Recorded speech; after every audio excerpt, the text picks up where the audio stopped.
ಬರೆದ ಮೇಲೆ ಅದನ್ನು ಏನಾದರೂ ತಿದ್ದಿ ಅದಕ್ಕೆ ಒಂದು ಫೀಡ್ಬ್ಯಾಕ್ ಕೊಡೋದುಂಟ? ಮೊದಲನೇ ಪ್ರಶ್ನೆ. ಎರಡನೇ ಪ್ರಶ್ನೆ, ಒಂದು ಒಳ್ಳೆಯ ಅಂಕಣ ಅಂದರೆ ನಿಮ್ಮ ದೃಷ್ಟಿಗೆ ಏನು? ಅದನ್ನು ಒಂಚೂರು ವಿರಚನ ಅಂದರೆ ರೀಕನ್ಸ್ಟ್ರಕ್ಟ್ ಮಾಡಿ ಹೇಳ್ಬೋದಾ?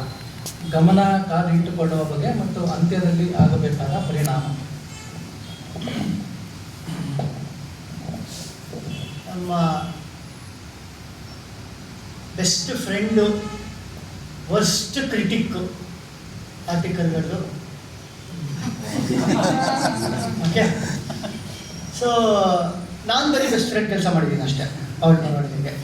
ವರ್ಸ್ಟ್ ಕ್ರಿಟಿಕ್ ಕೆಲಸ ಮಾಡೋಕ್ಕೆ ಹೋಗಿಲ್ಲ. ಸೊ ಇಲ್ಲ, to be honest, we are each others critics. ಇಷ್ಟು ವರ್ಷಗಳಲ್ಲಿ ಮಾಡ್ಕೊಂಡು ಬಂದಿರೋದು.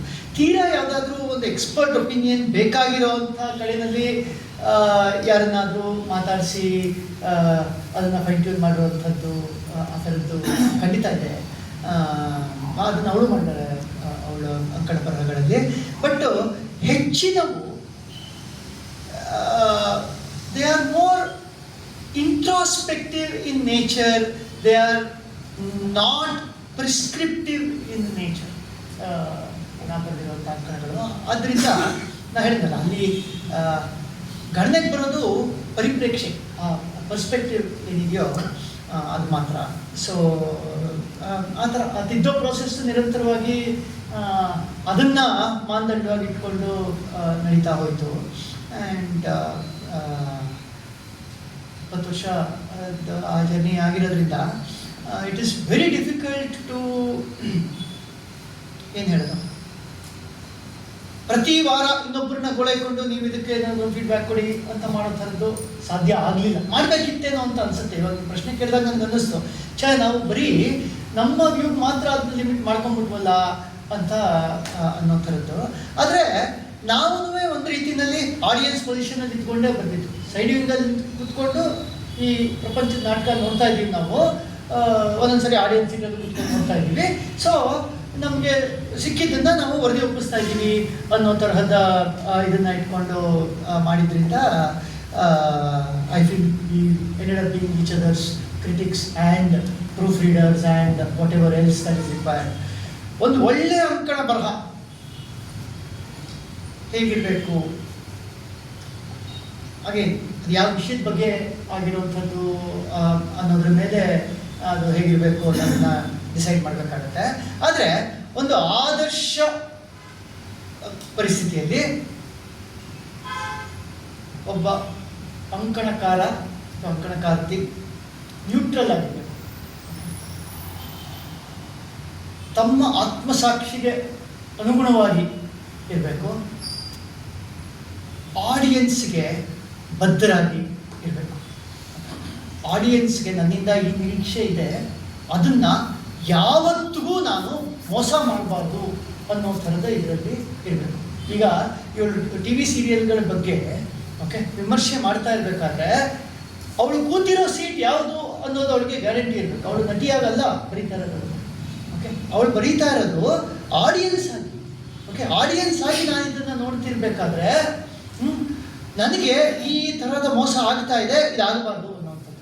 ಅಥವಾ ಇನ್ಯಾವುದೋ ಒಂದು ಲೇಖನವನ್ನು ಬರೀಬೇಕಾದ್ರೆ ಅಲ್ಲಿ ಕೆಲಸ ಮಾಡುವಂಥ ಜನರಿಗೆ ಈ ಥರದ ಅನ್ಯಾಯ ಆಗ್ತಾ ಇದೆ, ಒಂದು ಶೆಡ್ಯೂಲ್ ಅನ್ನೋದೇ ಇಲ್ಲ, ಇವತ್ತು ಬೇಕಿದ್ರೆ ನೀನು ಕೆಲಸಕ್ಕೆ ಬರಬೇಡ ಅಂತ ಹೇಳಿ ಅದು ಅವ್ರಿಗೆ ಪೇಮೆಂಟು ಕೊಡದೇ ಇಟ್ಬಿಡ್ಬಹುದು. ಆ ಥರದ ಅನ್ಯಾಯಗಳು ಸೀರಿಯಲ್ ಜಗತ್ತಿನಲ್ಲಿ ನಡೆಯುತ್ತೆ. ಸೊ ನಾನು ಅವರ ಪ್ರತಿನಿಧಿಯಾಗಿ, ನಾನು ಯಾರ ಪ್ರತಿನಿಧಿಯಾಗಿ ಯಾರ ದೃಷ್ಟಿಕೋನದಿಂದ ಇದನ್ನು ನೋಡ್ತಾ ಇದ್ದೀನಿ ಅನ್ನೋಂಥ ಬದ್ಧತೆ ಮೇಕ್ಸ್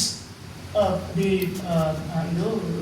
ಈಗ ನಮ್ಮ ಸತೀಶ್ ಅವರು ಇದ್ದಾರೆ, ಅವರು ಸೈಬರ್ ಇದ್ರ ಬಗ್ಗೆ ಅಂಕಣಗಳನ್ನ ಬರೀತಾರೆ, ಆಗುವಂಥ ಸೈಬರ್ ಫ್ರಾಡ್ಗಳನ್ನ ಇಟ್ಕೊಂಡು. ಸೊ ಅವರು he has to always write from an audience perspective while bringing in the thing of an expert. ಇದೆಲ್ಲೂ ಕಷ್ಟ, ಹಾಗಾಗಿ ಪರಸ್ಪರ ವಿರೋಧಿ ಅಂತ ಅನ್ಸುತ್ತೆ. ಅದಕ್ಕೆ ನಾನು ಆಡಿಯನ್ಸ್ ಪರ್ಸ್ಪೆಕ್ಟಿವಲ್ಲಿ ಬರೀಲಿ, ನಾನು ವೈಲ್ ಐ ಆಮ್ ಎಕ್ಸ್ಪರ್ಟ್ ಅಂತ ಅಂದರೆ ನಿನ್ನ ಎಕ್ಸ್ಪರ್ಟೀಸನ್ನು ನೀನು ಆಡಿಯನ್ಸ್ನ ಬೆನಿಫಿಟ್ಗೋಸ್ಕರ ಇಟ್ಕೊಂಡು ಬರೀತಿದ್ಯಾ ಅಂತ. ಅಥವಾ ರಂಗಸ್ವಾಮಿ ಅವರು ಹಣಕಾಸಿನ ಬಗ್ಗೆ ಬರೀತಾರೆ ಅಂತಂದರೆ ಅವರ ಮನಸ್ಸಿನಲ್ಲಿ ಬದ್ಧತೆ ಇರಬೇಕಾಗಿರುವಂಥದ್ದು ಹೂಡಿಕೆದಾರರ ಬಗ್ಗೆ. ಓಕೆ, ಆ ಮ್ಯೂಚುವಲ್ ಫಂಡ್ ಕಂಪನಿ ಬಗ್ಗೆ ಅಲ್ಲ, ಅಥವಾ ಇನ್ಯಾವುದೋ ಮಧ್ಯ ಬರೋ ಬ್ರೋಕರ್ ಬಗ್ಗೆ ಅಲ್ಲ, ಅಥವಾ ಇನ್ಯಾವುದೋ ಇಕೋಸಿಸ್ಟಮಿಂದ ಬೇರೆ ಪ್ಲೇಯರ್ಗಳ ಬಗ್ಗೆ ಅಲ್ಲ. ಯಾವಾಗ ನಾವು ಯಾರ ಪರವಾಗಿ ನಿಂತು ವಾದವನ್ನು ಮಂಡಿಸ್ತಾ ಇದ್ದೀವಿ, ಅಥವಾ ಯಾರ ಪರವಾಗಿ ನಿಂತು ನಾವು ಯಾರ ಪರ್ಸ್ಪೆಕ್ಟಿವಿಂದ ಈ ವಿಷಯವನ್ನು ನೋಡ್ತಾ ಇದ್ದೀವಿ ಅನ್ನೋದ್ರ ಬಗ್ಗೆ ಕ್ಲಾರಿಟಿ ಇರುತ್ತೋ, ಆವಾಗ ನಮಗೆ ಐ ಫೀಲ್ ಅಂಕಣಕ್ಕೆ ಒಂದು ಹದ ಏನು ಬೇಕು ಅದನ್ನು ನಾವು ಕಂಡುಕೊಳ್ತೀವಿ. ಮತ್ತು ಅದರಲ್ಲಿ consistency which is the key. ಯಾಕೆಂದರೆ ಈ ಸೈಕಾಲಜಿನಲ್ಲಿ ಒಂದು ಮಾತು ಹೇಳ್ತಾರೆ, there is no difference between reality and vivid imagination. Okay, ಮನುಷ್ಯರ ಮೆದುಳಿಗೆ ಅಸಲು ಏನು ನಡೀತಿದೆಯೋ ಅದಕ್ಕೂ ಮತ್ತು ಇಮ್ಯಾಜಿನೇಷನ್ಗೂ, ವಿವಿಡ್ ಇಮ್ಯಾಜಿನೇಷನ್ ಅಂತಂದರೆ ದೀರ್ಘವಾದ ಮತ್ತು ವಿವಿಡ್ ಆದಂತಹ ಇಮ್ಯಾಜಿನೇಷನ್ ನಡುವೆ ವ್ಯತ್ಯಾಸ ಮಾಡ್ಕೊಳ್ಳೋದಕ್ಕೆ ಗೊತ್ತಿರುತ್ತೆ. ಬಹುಶಃ ಆ ಕಾರಣಕ್ಕಾಗೇನೆ ಇವಳು ಹೇಳಿದಾಗೆ ಟಿ ವಿ ಸೀರಿಯಲ್ಗಳ ಬಗ್ಗೆ ಜನ ಸಿಕ್ಕಾಪಟ್ಟೆ ಇನ್ವಾಲ್ವ್ಮೆಂಟ್ ತೋರಿಸೋದು, ನಿಜಕ್ಕೂ ನಡೀತಿದೆ ಅನ್ನೋ ಒಂಥರ ಭ್ರಮಿಸೋದು ಆಗುತ್ತೆ. ಒಂದು ಅರ್ಥದಲ್ಲಿ ಅಂಕಣಕಾರರಿಗೂ ಅಂಥ ಒಂದು ಸಿಕ್ಬಿಡ್ತಾರೆ, where they are so involve with it that they somehow seem to agree with every view of yours because it has led to vivid imagination. ದೀರ್ಘಕಾಲ ಅವರು ನಿಮ್ಮ ಜೊತೆ ಪ್ರಯಾಣ ಮಾಡ್ತಾ ಮಾಡ್ತಾ ನೀವು ಹೇಗೆ ಯೋಚಿಸ್ತೀರೋ ಹಾಗೆ ಯೋಚಿಸೋ ಥರ ಆಗ್ಬಿಟ್ಟಿರ್ತಾರೆ. ಓಕೆ, ಒಂದೊಂದು ವಾರಕ್ಕೆ ಸಾವಿರ ಪದಗಳನ್ನ ಓದ್ಕೊಂಡು ಬಂದು ಅದ್ರ ಬಗ್ಗೆ ನಿಮಗಿಂತ ಹೆಚ್ಚು ಅವರು ಚಿಂತನವನ್ನು ಮಾಡಿ ಅವರು ಒಳಗಟ್ಟಿರ್ತಾರೆ ಪೂರ್ತಿ ಅದರಲ್ಲಿ. therefore it is very important to ensure that whatever you say in the future also doesn't betray that deep emotion, vivid imagination.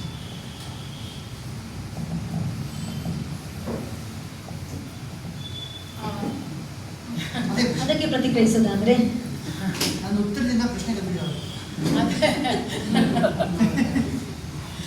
ನನಗೇನು ಪ್ರಶ್ನೆ ಅಂತ ಇದೆ ಎರಡು ಪ್ರಶ್ನೆಗಳು. ಮೊದಲನೇದು ಅದೇ ನಮ್ಮ ಬರಹವನ್ನು ಯಾರಾದರೂ ನೋಡಿ ತಿದ್ದುಪಡಿ ಹೇಳ್ತಾನಂತ. ಎರಡನೇದು ಒಳ್ಳೆಯ ಅಂಕಣ ಹೇಗಿರಬೇಕು ಅದನ್ನು ಡಿಕನ್ಸ್ಟ್ರಕ್ಟ್ ಮಾಡ್ಬೋದಾ? ನೀವು ಓದಿರೋ ಅಂಕಣ ಇರ್ಬೋದು, ನೀವು ಬರೆದಿರೋದು. ಅದೇ ಇದಕ್ಕೆ ಅವನದ್ದೇ ಉತ್ತರ. ನನಗೂ ನಾವು ಒಬ್ಬರ ಮೇಲೊಬ್ಬರು ಯಾವಾಗಲೂ ಡಿಪೆಂಡೆಂಟ್ ಆ ವಿಷಯಕ್ಕೆ. ಇನ್ಫ್ಯಾಕ್ಟ್ ನಾನು ಕಗ್ಗ ವಿಡಿಯೋ ಕಾಲಮ್ ಮಾಡುವಾಗಲೂ ಅಷ್ಟೇ ನಾವು ಮುಂಚೆ ಕೂತು ಯಾವ್ಯಾವ ಕಗ್ಗಗಳನ್ನ ಈ ವಾರ ಮಾಡಬೇಕು ಅಂತ ಇದ್ದೀನಿ ಅಂತ ಅಂದ್ಕೊಂಡು ಅದ್ರ ಬಗ್ಗೆ ಡಿಸ್ಕಸ್ ಮಾಡಿ, ಅದೇ ಯಾವಾಗಲೂ ಏನಾಗುತ್ತೆ ಅಂದರೆ ನಾನೇನೋ ಒಂದು ಅಂದ್ಕೊಂಡಿರ್ತೀನಿ, ಅವನು ಏನೋ ಒಂದು ಪರ್ಸ್ಪೆಕ್ಟಿವ್ ಅವ್ನು ಹೇಳ್ತಾನೆ, ಅವೆರಡೂ ಸೇರಿ ಮೂರನೇದೊಂದು ಹುಟ್ಟಿ ಅದನ್ನು ನಾನು ಹೇಳಿರ್ತೀನಿ ಈ ಥರ. ಸೊ ಒಬ್ಬರು ಬೇಕೇ ಬೇಕು ಅಂತ ನನಗನ್ಸುತ್ತೆ. ಯಾಕೆಂದರೆ ಒಂದೇ ತಲೆ ಒಂದೇ ಥರ ಯೋಚನೆ ಮಾಡೋಕ್ಕೆ ಸಾಧ್ಯ. ಇನ್ನೊಂದು ತಲೆಯನ್ನು ಸೇರಿಸ್ಕೊಂಡಾಗ ಅವರ ಅಭಿಪ್ರಾಯಗಳು ಅದು ಸೇರಿಕೊಂಡಾಗ ಇನ್ನೊಂದೇನೋ ಹೊಸದೊಂದು ಹುಟ್ಟಬಹುದು ಅಥವಾ ಬದಲಾಗಬಹುದು. ಆ ಥರ ಒಂದು ಇನ್ನೊಬ್ಬರು ಅದನ್ನು ಓದಿ ಕ್ರಿಟಿಸೈಸ್ ಮಾಡುವಂಥವ್ರು ತುಂಬ ಅಗತ್ಯ ಅಂಕಣಗಳಿಗೆ ಅಂತ ಅನಿಸುತ್ತೆ. ಎರಡನೇದಾಗಿ ರೀಕನ್ಸ್ಟ್ರಕ್ಟ್ ಅಂತ ಅಂದರೆ ನಾನು ದೃಢವಾಗಿ ನಂಬಿರೋದು ಅಂಕಣಗಳಿಗೆ ಸಾರ್ವಕಾಲಿಕ ಪ್ರಸ್ತುತತೆ ಇರಬೇಕಾಗಿಲ್ಲ ಅಂತ. ನಾವು ಅಂಕಣಗಳು ಎಸ್ಪೆಷಲಿ ಇವತ್ತಿನ ಸಮಾಜಕ್ಕೆ ಇವತ್ತು ನಾನು ಯಾವ ವಿಷಯ ಬರೀತಿದ್ದೀನಿ ಅದರಲ್ಲಿ ಇವತ್ತಿನ ಜಗತ್ತು ಯಾವ ಸಮಸ್ಯೆನ ಎದುರಿಸ್ತಾ ಇದೆ ಅದರ ಬಗ್ಗೆ ನಾನು ಹೇಳೋದು. ಅದಕ್ಕೆ ಸಾರ್ವಕಾಲಿಕ ಪ್ರಸ್ತುತತೆ ಇದೆ ಅಂದರೆ ಆ ಅಂಕಣ ಸೋಲ್ತು ಅಂತ ಅರ್ಥ. ಯಾಕೆಂದರೆ ನಾನು ಬರೆದಿದ್ದಕ್ಕೆ ಸಮಾಜ ಏನೂ ಪ್ರತಿಕ್ರಿಯಿಸಲಿಲ್ಲ, ಯಾವ ಸಮಸ್ಯೆ ಬಗ್ಗೆ ನಾನು ಬರೆದೆ ಅದು ಹಾಗೇನೆ ರಿಟೈನ್ ಆಗ್ತಾ ಹೋಗ್ತಾ ಇದೆ ಅಂತ ಅಂದರೆ ಅದೊಂದು ರೀತಿಯಲ್ಲಿ ಸೋಲು. ಸೊ ಅದು ಆ ಪ್ರಸ್ತುತತೆ ಇರಬಾರ್ದು ಯಾವುದೇ ಅಂಕಣಕ್ಕೆ ಅಂತ. ನಾನು ಒಂದು ಒಳ್ಳೆಯ ಅಂಕಣದಿಂದ ನಾನೇನನ್ನ ಬಯಸ್ತೀನಿ ಅಂದರೆ ಅದೇ ಪ್ರತಿ ವಾರವೂ ನನಗೆ ಹೊಸದೊಂದು ಏನೋ ಯೋಚನೆ ಮಾಡೋಕ್ಕೆ ಹಚ್ಚೋ ಅಂಥದ್ದು ಆಗಿರಬೇಕು ಆ ಅಂಕಣ. ನಾನು ಪ್ರತಿದಿನ ಏನು ಅನುಭವಿಸ್ತೀನಿ ಅದಕ್ಕೆ ಏನೋ ಒಂದು ವ್ಯಾಲ್ಯೂ ಅಡಿಷನ್ನು, ಅದನ್ನು ಬದಲಾಯಿಸುವಂಥದ್ದು ಅಥವಾ ಅದನ್ನು ಪುಷ್ಟೀಕರಿಸುವಂಥದ್ದು ಅಂಥದ್ದು ಒಂದು ವಿಷಯ ನನಗೆ ಪ್ರತಿ ವಾರ ಅಂಕಣದಿಂದ ದಕ್ಕಬೇಕು ಅಂತ ನಾನು ಎಕ್ಸ್ಪೆಕ್ಟ್ ಮಾಡ್ತೀನಿ. ಅವನು ಹೇಳಿದ ಹಾಗೆ ವಾರ ನಾವು ರೆಗ್ಯುಲರಾಗಿ ಯಾವುದೋ ಒಂದು ಕಾಲಮ್ನ ಫಾಲೋ ಮಾಡ್ಕೊಂಡು ಬರ್ತಾ ಇರ್ತೀವಿ. ಆ ಅಂಕಣಕಾರರು ಇದು ನನ್ನ ನಿಲುವು ಅಂತ ಹೇಳಿರ್ತಾರೆ. ಮೊದಲನೇ ಕಾಲಮಲ್ಲಿ ಏನನ್ನೋ ಬರೆದಿದ್ದವರು ನನಗದು ತುಂಬ ಮೆಚ್ಚುಗೆ ಆಗಿತ್ತು. 100ನೇ ಕಾಲಮ್ ಹೊತ್ತಿಗೆ ಅವರದನ್ನು ವ್ಯತಿರಿಕ್ತವಾದ ಯಾವುದೋ ಒಂದು ನಿಲುವನ್ನು ಮಾಡಿಬಿಟ್ರೆ ನನಗೆ ಅದು ಡೈಲ್ಯೂಟ್ ಆಗೋಗುತ್ತೆ. ಇಷ್ಟೇ ಹಾಗೆ ಇವ್ರು ಏನು ನಂಬಿ ಬರೆದಿದ್ದಲ್ಲ, ಅದನ್ನ ಆ ಕ್ಷಣಕ್ಕೆ ಬರೆದಿದ್ದಾರೆ ಅಂತ ಅನ್ನಿಸ್ಬಿಡುತ್ತೆ. ಸೊ ಆ ಕನ್ಸಿಸ್ಟೆನ್ಸಿನ ಉಳಿಸ್ಕೊಳ್ಬೇಕು ಅಂದರೆ ನನಗನ್ಸೋದು ಒಂದೇ ವಿಧಾನ, ನಾವು ಏನನ್ನು ನಂಬಿರ್ತೀವೋ ಅದನ್ನು ಬರೆಯೋದು. ಈ ಒಂದೊಂದು ಸಲ ನನಗೆ ಪರ್ಟಿಕ್ಯುಲರ್ಲಿ ಏನು ಅನಿಸಿದೆ, ನಾನು ಏನನ್ನೋ ಬರೆದಿರ್ತೀನಿ ಇದು ನನ್ನ ನಿಲುವು ಅಂತ, ಬಟ್ ಕಾಲಾಂತರದಲ್ಲಿ ಆ ನಿಲುವು ಬದಲಾಗಿರ್ಬೋದು, ಫಾರ್ ವೇರಿಯಸ್ ರೀಸನ್ಸ್ ಅಭಿಪ್ರಾಯ ಬದಲಾಗಿರ್ಬೋದು. ನಾನು ನನ್ನ ಬದಲಾದ ನಿಲುವನ್ನು, ಬದಲಾದ ಅಭಿಪ್ರಾಯನ ದಾಖಲಿಸ್ತೀನಿ ಅಂತ ಅಂದರೆ ಅದು ಯಾಕೆ ಬದಲಾಯಿತು, ಅದು ಬದಲಾಗೋದಕ್ಕೆ ಯಾವ್ಯಾವ ಸನ್ನಿವೇಶಗಳ ಕಾರಣ ಆಯಿತು ಅನ್ನೋದನ್ನು ಹೇಳಿ ನನ್ನ ಬದಲಾದ ನಿಲುವನ್ನು ತಿಳಿಸ್ಬೇಕು. ಅದು ನಮ್ಮ ಜವಾಬ್ದಾರಿ ಓದುಗರ ಕಡೆಗೆ ಅಂತ ನಾನು ಹಾಗೆ ಒಂದು ಚೂರು ಚಿಕ್ಕ ಬ್ರೇಕ್ ತಗೊಂಡು, ನೀವು ನಿನ್ನೆ ಅಜಯ್ ಸ್ವರೂಪ್ ಅವರು ನಿಮ್ಮ ಸ್ಟೇಟಸಲ್ಲಿ ನೋಡಿದೆ, ಅಂಕಣದ ಓದು ಅಂತ ಒಂದನ್ನು ಇದು ಮಾಡಿದ್ದೀರ. ನೀವು ದಯವಿಟ್ಟು ಈ ಆಡಿಯನ್ಸ್ಗೆ ನೀವು ನಿಮ್ಮದೇ ಬರಹ ಅಂತ ಅಂದ್ಕೊಳ್ತೀನಿ, ಅದ್ಭುತವಾಗಿದೆ. ಅಂಕಣದ ಓದು ಹೇಗಿರಬೇಕು ಅಂತ ಅನ್ನೋದ್ರ ಬಗ್ಗೆ ಅವರು ಬರೆದಿರೋವಂಥದ್ದು. ನೀವು ನಿಮ್ಮದೇ ಧ್ವನಿನಲ್ಲಿ ಇದನ್ನು ಓದಿ, ನಾವು ಹೇಳಿದ್ದಷ್ಟು ಸಾರ ಮತ್ತು ಇನ್ನೂ ಹೆಚ್ಚಿಂದು ಇದರಲ್ಲಿದೆ. ಈಗ ಓದ್ಬಿಡಿ. ತುಂಬ ಧನ್ಯವಾದ. ಅಂಕಣದ ಓದು ಅಂತ ಇದು ಇವರಿಬ್ಬರ ಬರಹ ಓದಿ ನನ್ನಲ್ಲಿ ಮೂಡಿದ ಭಾವ. ಅಂಕಣದ ಓದು ಹೇಗಿರುತ್ತೆ ಅಂತ. ಹುಬ್ಬೇರಿಸುವ ಅಂಕಿ ಅಂಶದ ನಾಂದಿ, ತುಟಿಗಳಲ್ಲರಿಸುವ ತುಟಿ ಅರಳಿಸುವ ಚಾಟುಕ್ತಿ, ಹಚ್ಚಿಟ್ಟ ಹಣತೆಯಂಥ ಕತೆ, ಕಥನ ಕರವಸ್ತ್ರ ನೇಯ್ದಂತೆ, ಬಂಧ ಸಾಂದ್ರ ಭಾಷೆ ಹಗುರ, ನಿರೂಪಣೆ ಬಾಣದೊಲು ನೇರ, ಹಳೆ ವಿಷಯಗಳತ್ತ ಹೊರಳು ನೋಟ, ನವಜಾತ ಶಾಸ್ತ್ರಗಳ ಪ್ರಥಮ ಪಾಠ, ಕಾರ್ಯನದಿಯ ನೀರಿಗೊಡ್ಡಿದ ಬೊಗಸೆ, ಅತೀತವನ್ನು ಬಿಂಬಿಸುವ ಆಸೆ, ಸಹಜೀವಿಗಳ ಗುಣಗ್ರಹಣ, ಸಮಾಜದ ಮೌಲ್ಯಮಾಪನ, ಮಿತವಾದ ಬೋಧನೆ, ಹಿತವಾದ ರಂಜನೆ, ಜಗದ್ವಿದ್ಯಮಾನಗಳ ಸಂಕ್ಷಿಪ್ತ ವರ್ಣನೆ, ಕಾಳಜಿಯಿಂದ ಯಾರೋ ಕಟ್ಟಿಕೊಟ್ಟಂತೆ ಬುದ್ಧಿ, ಹಲವು ರುಚಿಗಳನ್ನು ಏಕೀಕರಿಸಿದ ಮಧುಕರಿ ವೃತ್ತಿ. ಹೇಳಿದ್ದಾರೆ ಇವರು. ಇಷ್ಟು ಗೊತ್ತಿದ್ರೆ ಸಾಕು. ಇವ್ರು ಕೇಳಿದ್ರಲ್ಲ ಪ್ರಶ್ನೆ, ಅಂಕಣ ಅನ್ನೋದು ಐಡಿಯಲಿ ಹೇಗಿರಬೇಕು ಅಂತ. ಸೊ ಈ ಲಿಮಿಟ್ಗಳು ನಮಗೆ ಗೊತ್ತಿದ್ರೆ ಸಾಕು ಅಂತ ಅನಿಸುತ್ತೆ. ಕಾಲ ನದಿಯ ನೀರಿಗೊಡ್ಡಿದ ಬೊಗಸೆ ಅಂತ ಹೇಳ್ತಾರೆ ಅವರು. ಆದರೆ ಅತೀತವನ್ನು ಬಿಂಬಿಸುವ ಆಸೆ, ಆಸೆ ತಪ್ಪಲ್ಲ, ಆದರೆ ಆ ಲಿಮಿಟ್ ಏನು ಅನ್ನೋದು ನಮಗೆ ಗೊತ್ತಿದ್ರೆ ಸಾಕು ಅಂತ ಅನಿಸುತ್ತೆ. ತುಂಬ ಚೆನ್ನಾಗಿ ಬಂದಿದ್ದೀರಾ. Thank you so much. ಇದು ಇನ್ಫ್ಯಾಕ್ಟ್ ಇದೊಂದು ಡೈರೆಕ್ಟಿವ್ ಇದ್ದಂಗಿದೆ. ಆಮೇಲೆ ಅದರಲ್ಲಿ ನೀವು ಹೇಳಿರೋದಕ್ಕೆ ಬೇರೆ ಕೆಲವು ವಿಷಯಗಳು, ಮಿತವಾದ ಬೋಧೆ ಹೇಳಿದ, ಪ್ರಿಸ್ಕ್ರಿಪ್ಟಿವ್ ಆಗಿರಬಾರ್ದು. ಅಂಕಣಕಾರ ಎಕ್ಸ್ಪರ್ಟ್ ಅಲ್ಲ, unless he is called upon as an expert to write on a certain subject, he should not presume that he is an expert. Okay, so ಆದ್ದರಿಂದ ಅವನಿಗೆ ಆ ಬೋಧೆ ಮಾಡುವಂಥ ಅಥವಾ ಪ್ರಿಸ್ಕ್ರಿಪ್ಷನ್ಗಳನ್ನು ಡೋಲ್ಔಟ್ ಮಾಡುವಂಥ ಇದನ್ನು I feel he should hold back ಅಂತ ಅನಿಸುತ್ತೆ. ಅಷ್ಟು ಮಾತ್ರ ಅಲ್ಲ, ಬರೀ ಒಂದು ಪಾಯಿಂಟನ್ನು ಮಾತ್ರ ಇದರಲ್ಲಿ ಡಬಲ್ ಕ್ಲಿಕ್ ಮಾಡಿದೆ.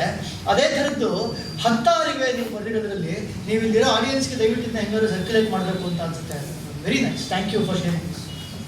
ಮೊದಲೇ ಗೊತ್ತಿದ್ರೆ ನಿಮ್ಮನ್ನು ಅವ್ರ ಪಕ್ಕ ಕೂರಿಸ್ಬಿಟ್ಟು ನಾನು ಪ್ರಶ್ನೆ ಕೇಳ್ತೇನೆ.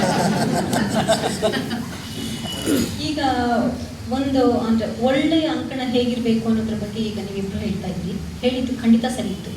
ಅದರ ಮಧ್ಯೆ ಒಂದು ಗೊಂದಲ ಬಂತು ನನಗೆ.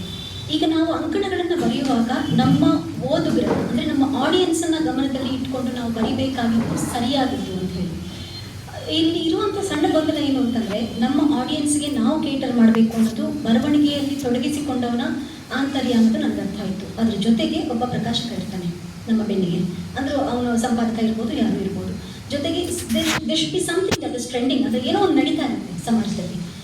ಈ ಟ್ರೆಂಡು, ಈ ಹಿಂದ್ಗಡೆ ಇರುವಂತಹ ಸಂಪಾದಕ ಅವರೆಲ್ಲರೂ ಒಂದೊಮ್ಮೆ ಬೇರೆದನ್ನೇ ಬಯಸ್ತಾ ಇದ್ರೆ, ಈ ಒತ್ತಡಗಳನ್ನು ಮೀರಿ ಅಂಕಣಕಾರ ತನಗೇನು ಬೇಕು ಅನ್ನೋದನ್ನ ನೇರವಾಗಿ ಅವನ ಆಡಿಯನ್ಸ್ಗೆ ತಲುಪಿಸೋದು ಹೇಗೆ ಸರ್? ಸೊ ಅದು ಎಂಥ ಅಂಕಣ ಅನ್ನೋದ್ರ ಮೇಲೆ ಡಿಪೆಂಡ್ ಆಗುತ್ತೆ. ಈಗ ಫಾರ್ ಎಕ್ಸಾಂಪಲ್ ಯಾವುದೋ ಒಂದು ಪೊಲಿಟಿಕಲ್ ಅಂಕಣನ ಯಾರೋ ಒಬ್ಬರು ಸರ್ಟನ್ ಪೊಲಿಟಿಕಲ್ ಐಡಿಯಾಲಜಿಗೆ ಬಿದ್ದಿರುವಂಥ ಒಂದು ಮೀಡಿಯಾ ಆ ಥರದ ಐಡಿಯಾಲಜಿಗಳಿಗೆ ಬಿಡಬಾರ್ದು. ಬಟ್ ಬಿದ್ದಿರುವಂಥ ಆ ಥರದ್ದು ಮೀಡಿಯಾಕ್ಕೆ ಬರೀತಾ ಇದ್ದಾರೆ ಅಂತಂದರೆ ದೆನ್ ಅವ್ರಿಗೆ ಆ ರಿಗಲ್ ರೂಮ್ ಅಂತ ಏನು ಕರಿತೀವಿ, ದಟ್ ಈಸ್ ವೆರಿ ಲಿಮಿಟೆಡ್. ಆದರೆ ಈಗ ನಮ್ಮಂಥವ್ರಿಗೆ that regal room is huge, where I have defined my column as a slice of life column. Okay. ಆ ಕ್ಷಣದಲ್ಲಿ ಇವರು ಹೇಳಿದಂಗೆ ಕಾಲ ನದಿಗೆ ಒಡ್ಡಿದ ಬೊಗಸೆ ಅಷ್ಟೇ. ಅದು ಈಗ ಹರಿದುಕೊಂಡು ಹೋಗ್ತಾ ಇದೆ ಕಾಲ ಪ್ರವಾಹ. ಅಲ್ಲಿ ನನಗೇನು ಕಂಡಿತು, ನನಗೇನು ಸಿಕ್ತು, ನನ್ನ ಬೊಗಸೆಗೆ ಏನು ದಕ್ತು ಅನ್ನೋದು ಅಷ್ಟನ್ನೇ ಇಟ್ಕೊಂಡು ನಾನು ಬರೆಯೋದ್ರಿಂದ ನನಗೆ ರಿಗಲ್ ರೂಮ್ ಹೆಚ್ಚು ಇರುತ್ತೆ. But I don't have regal room in terms of tonality. ನಾನು ಸಡನ್ನಾಗಿ ಒಡ್ಡೊಡ್ಡ ಭಾಷೆನಲ್ಲಿ ಬರ್ಕೊಳಕ್ಕಾಗಲ್ಲ ನನ್ನ ಲೇಖನ. ಅದನ್ನೇ ಹೇಳಿದ್ದು, ನಾನು ಆಡಿಯನ್ಸ್ನ ಗಮನಿಸ್ಕೊಂಡು ಬರೀಬೇಕಾಗುತ್ತೆ, ಮಾಡ್ಕೊಂಡು ಬರೀಬೇಕಾಗುತ್ತೆ. ಅಥವಾ ಇನ್ಯಾವುದೋ ತರಹದ ಫೇವ್ರೆಟಿಸಮ್ಗೆ ಅವಕಾಶಗಳಿರುತ್ತೆ, ಬೇರೆ ಬೇರೆ ಥರದ ಫೇವ್ರೆಟಿಸಮ್. ಇವನ್ ಪೊಲಿಟಿಕಲ್ ಅಂಕಣಗಳಲ್ಲೂ ನಾನು ಯಾರನ್ನೋ ಮೆಚ್ಚುವಂಥದ್ದು, ಮತ್ತೊಂದನ್ನೋ ಏನೋ ಮಾಡ್ಕೊಳಕ್ಕೋ, ಅಥವಾ ಈಗ ಉದಾಹರಣೆಗೆ ನಾನು ಅಂಕಣ ಬರೆಯೋಕ್ಕೆ ಮುಂಚೆ, ಮೊದಲನೇ ಅಂಕಣಕ್ಕೆ ಮುಂಚೆನೆ ನಾನು 2 ಕಟ್ಟುಪಾಡುಗಳನ್ನು ವಿಧಿಸ್ಕೊಂಡೆ. ನನಗೆ ಮೊದಲನೇದು ಏನಪ್ಪ ಅಂತಂದರೆ, ಯಾವುದೇ ಕಾರಣಕ್ಕೂ ಪೊಲಿಟಿಕಲ್ ಆಗಿರೋಂಥ ಯಾವುದನ್ನು ಮುಟ್ಟಲ್ಲ ನಾನು ಅಂತ. ನೀವು ನನ್ನನ್ನು ರಣ ಹೇಳಿ ಅಂತ ಅಂದ್ಕೊಂಡಿದ್ರೆ ಪರವಾಗಿಲ್ಲ, ಆದರೆ ನಾನು ಯಾವುದೇ ಕಾರಣಕ್ಕೂ ಪೊಲಿಟಿಕಲ್ ಆಗಿರೋಂಥ ಸಬ್ಜೆಕ್ಟನ್ನು ಟಚ್ ಮಾಡಲ್ಲ. ಎರಡನೇದು, ನನಗೆ ನೇರವಾಗಿ ಬಿಸ್ನೆಸ್ಗೆ ಬೆನಿಫಿಟ್ ಆಗುವಂಥ ಯಾವ ವಿಷಯದ ಬಗ್ಗೆನೂ ನಾನು ಬರೆಯಲ್ಲ.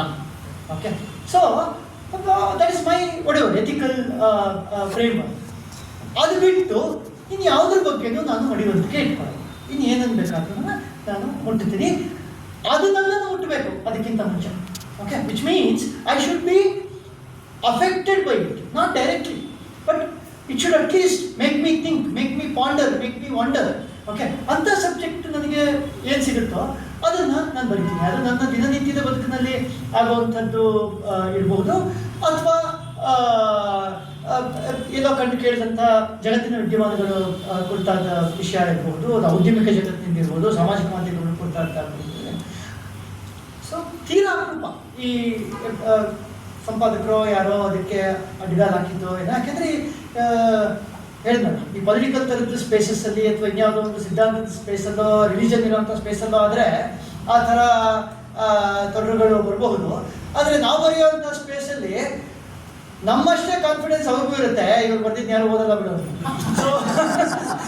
ಸೊ ಆ ಕಾರಣಕ್ಕಾಗಿ ಅವರು ಏನು ಜಾಸ್ತಿ ಅಂತ ತಲೆ ಕೆಡಿಸ್ಕೊಳ್ಳೋದು, ಖುಷಿ ಬಂದಿದ್ದು ಬರ್ಕೊಳ್ಳಿ ಪರವಾಗಿಲ್ಲ ಅಂತ ಅನ್ನೋ ಥರ ಇರ್ತಾರೆ. ಹೆಚ್ಚಿನ ಸಮಯ ನಾವು ಬರೆದಿದ್ದು ವಿಷಯದಲ್ಲಿ ಅವ್ರಿಗಿಂತ ಒಂದು ಸ್ವಲ್ಪ 2 ಹೆಜ್ಜೆ ಮುಂದೆ ನಾವು ಇರೋವಂಥ ಚಾನ್ಸ್ ಇರೋದ್ರಿಂದ ಓಕೆ, ಬೆನಿಫಿಟ್ ಆಫ್ ಡೌಟ್ ಕೊಟ್ಕೊಂಡು ಬಿಡೋವಂಥ ಚಾನ್ಸಸ್ಸು ಇರುತ್ತೆ. ಬಟ್ ಇನ್ನು ಕೆಲವು ಸಂದರ್ಭಗಳಲ್ಲಿ it does not matter much ಅಂತ ಅನ್ನೋ ಥರದ ಧೋರಣೆಯಿಂದನೂ ಆ ಥರದ್ದು ಕ್ರಿಯೇಟ್ ಆಗ್ಬೋದು ಅಂತ ಅಂದ್ಕೊಳ್ತೀನಿ. 7 ವಿಷಯದಲ್ಲೂ ಅದನ್ನೇ ಅಂತ ಅನ್ಸುತ್ತೆ. ಅವಳು ವಿಸ್ತರಿಸಿ ಹೇಳ್ತಾಳೆ, ಆದರೆ ಅವ್ರು ಹೇಳ್ತಲ್ಲ, ನಮ್ಮ ಆಡಿಯನ್ಸ್ ಹೋಗ್ತಾ ಇದ್ರು.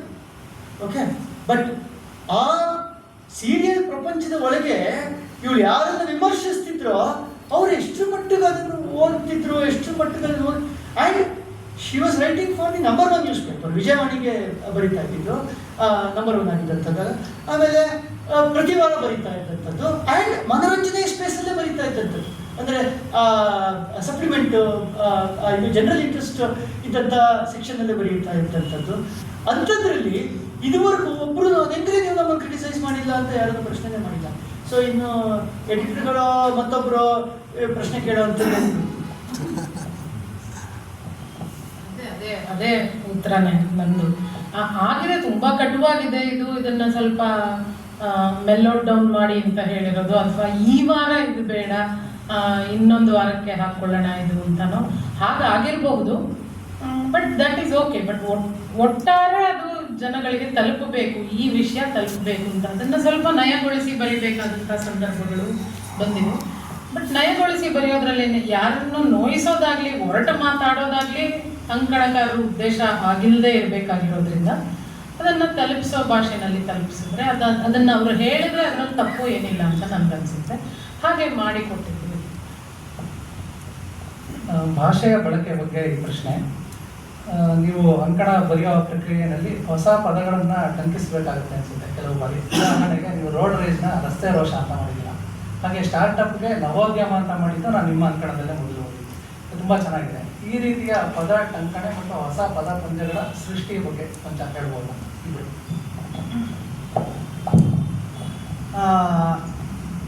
ಇನ್ಫ್ಯಾಕ್ಟ್ ಅದನ್ನು ಎಷ್ಟು ಕರೆಕ್ಟ್. ಬಹುಶಃ ನವೋದ್ಯಮ ಅನ್ನೋದು ನನ್ನ ಪದ ಸೃಷ್ಟಿ ಅಲ್ವೇನೋ. ರಸ್ತಾ ರೋಷ ಅನ್ನೋದು ಇದ್ರೂ ಇರಬಹುದು, ಏನೋ ಗೊತ್ತಿಲ್ಲ. 20 ವರ್ಷದ ಹಿಂದೆ ಹೇಳಿದಂಥದ್ದು.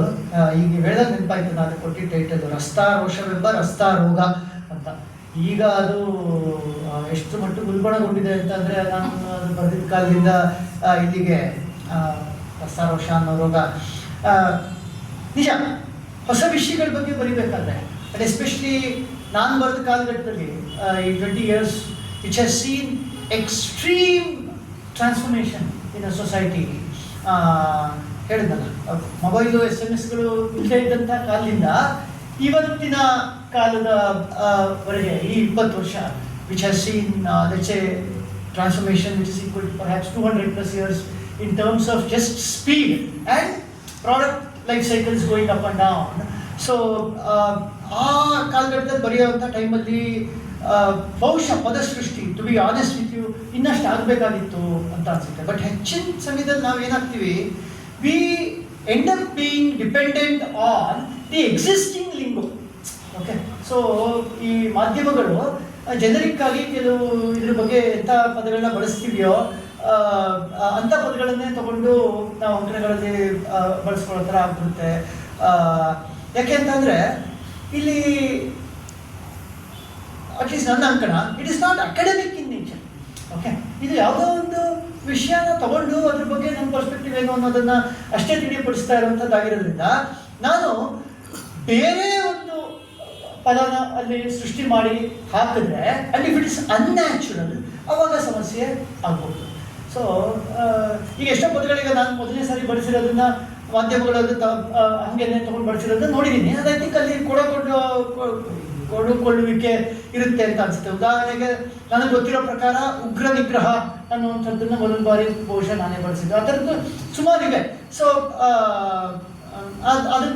ಅದಿವಾಗ ಕಾಮನ್ಲಿ ಎಲ್ಲರೂ ಯೂಸ್ ಮಾಡೋ ಥರ ಆ ಥರ ಆಗುತ್ತೆ. ಆದರೆ to be honest with you, 20 ವರ್ಷ ಲೇಖನ ಬರೆದಿರೋ ಅಂಕಣಗಳನ್ನ ಬರೆದಿರೋಂಥ ನನ್ನಂಥವನು ಇನ್ನೂ ಹೆಚ್ಚಿನ ಪದ ಸೃಷ್ಟಿ ಮಾಡಬೇಕಿತ್ತು ಅಂತ ಇವತ್ತು ನನಗೆ ಅನಿಸುತ್ತೆ. ಬಹುಶಃ ಅದನ್ನು ಒಂದು ಅಜೆಂಡಾ ಆಗಿ ಇಟ್ಕೊಂಡು ಮಾಡಬೇಕಿತ್ತೇನೋ ಅಂತ ಅನಿಸುತ್ತೆ. ನಾನು ಮಾಧ್ಯಮಗಳ ಥರ ಸೋಮಾರಿ ಧೋರಣೆ ತೊಗೊಂಡ್ಬಿಟ್ಟೆ ಅದರಲ್ಲಿ ಅಂತ ಅನಿಸುತ್ತೆ. ಯಾವುದೋ ಒಂದು ಪದ ಬಂತು, ಸರಿ ಅದರದ್ದೇ ಇಲ್ಲ ಜಾಳಾದ ಟ್ರಾನ್ಸ್ಲೇಷನ್ನು ಅಥವಾ ಅದೇ ಪದನೇ ಹಾಗೆ ತಗೊಂಡು ಇಲ್ಲಿ ಕೆಟ್ಟದಾಗ ಬಳಸ್ಕೊಂಡು ಇದು ಮಾಡುವಂಥದ್ದು ಎಸ್ಪೆಷಲಿ ದೃಶ್ಯ ಮಾಧ್ಯಮಗಳಲ್ಲಿ ಕಾಣಿಸುತ್ತಲ್ಲ ಆ ಥರದ್ದು. ಆಮೇಲೆ ಅದನ್ನೇ ಒಂದು ಕೆಟ್ಟ ಪದನೇ ಏನೋ ಅನ್ನೋ ಥರದ್ದು ಟೋನಲ್ಲಿ ಅದನ್ನು ಹೇಳ್ಬಿಡೋದು, ಆ ಥರದ್ದು ಹಾಕ್ಕೊಂಡು ಬಂದಿದೆ.